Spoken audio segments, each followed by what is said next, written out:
Hormatly vatandaşlar, biz şuun bütün dünya devletlerinin kuramazının önüne, bütün dünya devletlerinin kuramazının önüne aks protesti geçiriyoruz.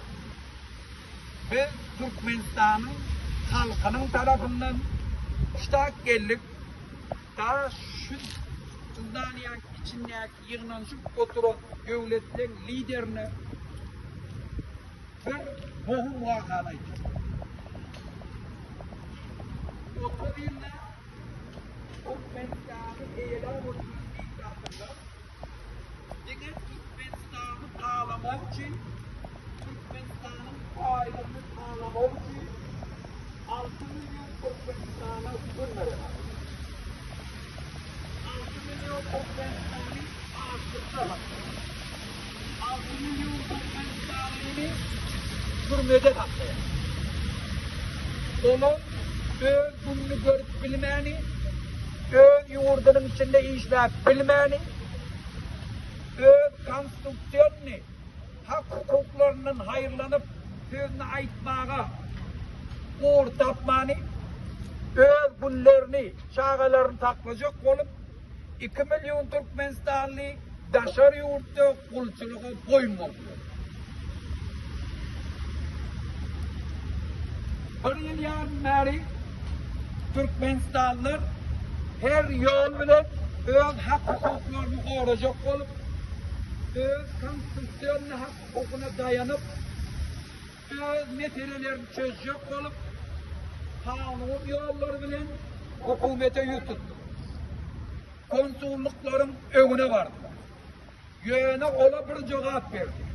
Biz sizi ezgermeyek, biz sizin pristaviteliniz de, biz dine yurdu tanımak için yurdun için not ettiler. Şuna da şunu kollayanlar. Şuna da şuna sesini çıkaranlar.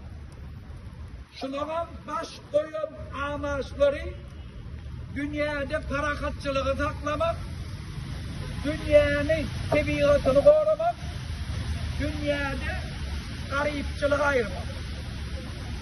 İndi görelim. Şuna şu yolları verin, çok amaçlarına yeter mi? Yok.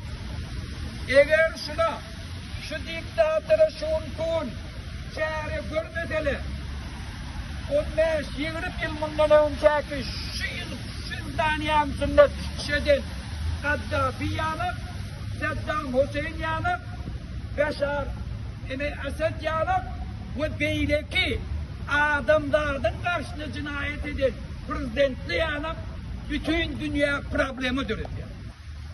Şu problem, şu kalamda bütün dünya problemidir. Bizim 2 milyon Türkmenistanlı'nın Türkiye'de öz çağrılarını görüp bilmeyeni öyle. Onu öz çağrılarını ekleyecek olup kulçuluğa boyun vurulur. Şunu potansiyelini 2 milyon immigrant ki yevde kavarcı. Yani bütün dünyanın korktuğuna kork avanı yakar. Biz şunları ait olacak. Biz şun doğum neydi? Telpek giydik. Türkmenli 2 yerdeydi. Doğum telpekli çıktı. Birinci bayramçılık olur. Toy olur.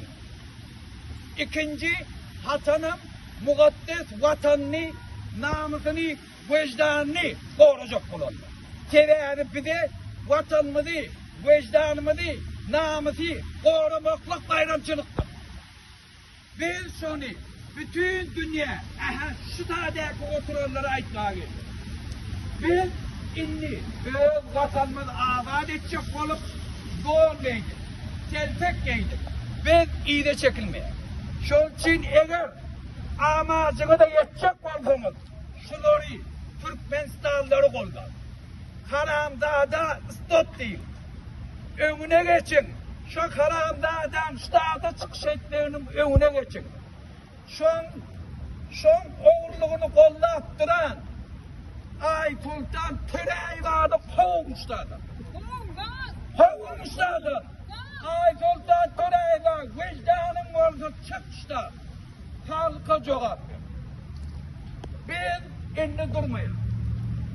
Türkmenistan'ı dolandırıp oturan cinayetkarlar devlet statüsüne dayanıp Türkiye'de bizim aktivistlerimizi cinayetkarlığın üstü bilen devletin içindeki satın alma hukuk koruyucu adamın üstü bilen batış ediyor.